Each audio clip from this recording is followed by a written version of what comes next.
And I'm just gonna let you take the floor.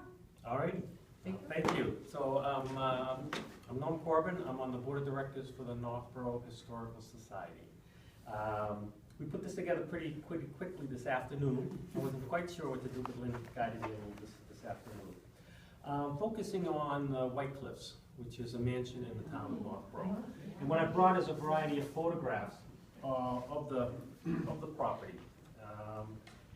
So this is the big one. This is a recent image, probably from '60s or You could be Vanna White.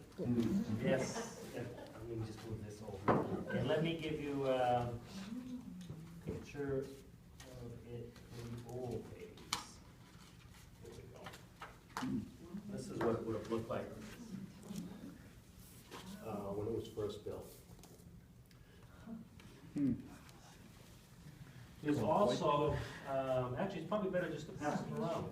So it had that big cone. Yeah. Yeah. And that's been removed, I think it was a fire. So what I'll do is I'll pass these around. These are just little postcards and the like. It was quite an estate. It was over 100 acres at the time.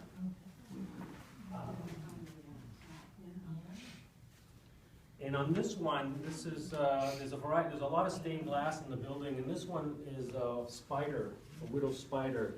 That there's a little story with that I'll highlight when I read the history. These are interior pictures right off their website today. So it's in beautiful condition on the inside. The mansion's been well retained. What I've done is I went through the curator for the museum. I don't know if you know that the Northboro Historical Society has a significant museum. It's right on Main Street. It's in the old Baptist church. And the curator keeps the museum organized, and there's also a large document system that they keep a lot of their documents in, their archives. So she went to the archives and pulled out a stack about 3 inches thick of information on the property, on the White Cliffs. So what I did was, since I'm not an expert on the White Cliffs, I was very fortunate that the town historian wrote about the White Cliffs a couple of years back. So I'm going to just read a lot of what he had published. So it's White Cliffs, but I don't know if you all know, it's really the Wesson estate.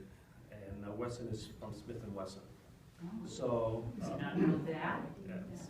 So he built the property. He was a rich man.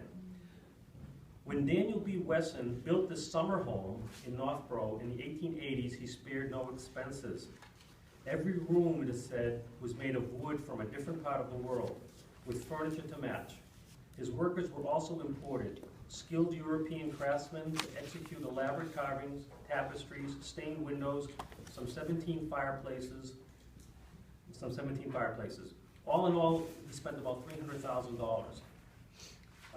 In 2005, to be equivalent to about $6 million. So we're not in 2050. 10 years later, it's a lot more than $6 million. Its grounds were bounded by stone walls on the east and west, the Assabet River on the north, and then Main Street.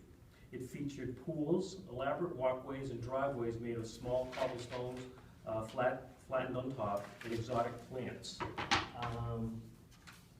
I pulled this is from an old map that shows the Wesson Estate. You can see there's carriage trails and fountains and bridges. And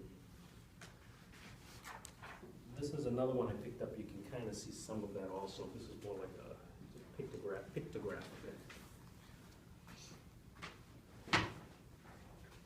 He also had property across the street where he had a well-stocked greenhouse. And one of those images going around, it's a glass building, it's a greenhouse. It's not there anymore, that's the one. It's not there anymore, it's a bank. In the late 19th century, millionaires normally built their mansions in places like Newport or the Hamptons or Long Island. So why did Wesson choose Northboro of all places? This is part of it. To answer this question, we have to go back to 1840s. When Edwin Wesson, which is Daniel's older brother, he operated a gun shop on Main Street in Northboro. It was across from the Assabet River. Daniel and another brother, Franklin, worked for him. A short distance up Main Street lived a young woman of Daniel's age named Cynthia Hawes. The story is that Cynthia had 2 boyfriends, Daniel and an older, wealthier man who had the compelling advantage of her mother's approval. Lacking the advantage of foresight, Cynthia's mother did not see a prospective multimillionaire in Daniel Wesson. Whatever Cynthia saw in him, she knew that she preferred him to his rival, so they eloped. Not long thereafter, Edwin Wesson moved his operation to Hartford, Connecticut, where Daniel continued to work for him. In 1849, Edwin died. Daniel continued in the gun business at various locations until 1852, when he formed a partnership with Horace Smith. That was the beginning of Smith & Wesson. Thanks to Daniel Wesson's inventiveness, some of the other information I was reading has over 200 patents that deal with handguns. In his needs for the Union Army in the Civil War, Smith & Wesson prospered. Before long, Daniel, Cynthia, and their 4 children were living in a mansion in Springfield. He set up operations in Springfield, which is still the main headquarters for Smith & Wesson today. In 1882, Daniel Wesson purchased 100 acres of land in Northboro, including the site of the house where Cynthia Hawes, his wife, had grown up, and began construction of the cliffs. Back then it wasn't white, it was mellow brown, and there was the color of a sandstone. What had brought the couple, now well into their 50s, back to Northboro is not clear. Perhaps nostalgia, perhaps the need to prove something to the Northboro people that he became quite rich. Part of it was also they felt that it was to prove to her parents that he was a successful millionaire. By 1886, the house was ready for occupancy. The wealthy firearms manufacturer had gone to the trouble of fashioning a new spillway at Bartlett Pond. So he was one of the first people to have flowing water into the home.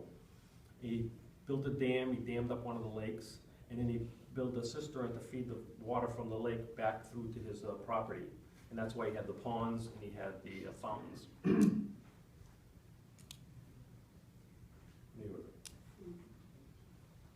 So he pumped the water up to a cistern on top of a nearby hill, where it flowed through pipes hollowed out of trees to Wesson's estate to supply his fish ponds and provide his mansion with indoor plumbing. He had marble wash basins in every room, gaslit chandeliers. Everything was made for a gracious living was found at the cliffs. Yet not a great deal of living was really ever done there. The Wessons used it only in the summer. Daniel and Cynthia Wesson both died in 1906. The cliffs underwent many changes over the years, including the white paint that we now see it. The 2 towers are truncated, which you can see if you compare the old and the new images. And in the back, there's a boxy addition, which is really what they use as a large function hall now. But this Victorian beauty still charms those who attend functions there. I haven't been in there for about a year or 2, but the owners have really kept the downstairs and the upstairs in beautiful condition. And it's really an asset to the town. Do you know why it's called White Cliffs? I think it was always called the Cliffs. I think once it was painted white, it was White Cliffs. So if someone was interested in something about the building, I'm sure we could make arrangements for them to get access to the building. That would not be a problem. Nice. Yeah? How about the story about his big party he gave? Oh, I haven't heard that one. Oh, yeah. When they finished the estate, to some degree, and it was one of those estates that kept being improved, he invited the entire town, engraved invitations, which are very rare today to find them, but the entire town came for this massive party, and they had a wonderful time. They ate and drank, and at the end he said, "Now that you've seen it, don't ever come back." That's consistent with what I was reading today. He didn't like people very much. Wow, nice guy. Where to get weapons. Right, that's true, that's true. Any other questions, or? But, and if there's anything that anybody would like, even from the Historical Society, like I mentioned, we have a lot of information that might be of some interest. The museum also has artifacts, so that's always available. Do you know anything about your collection? Stacy In was particular? Yes. Oslo. No, I don't.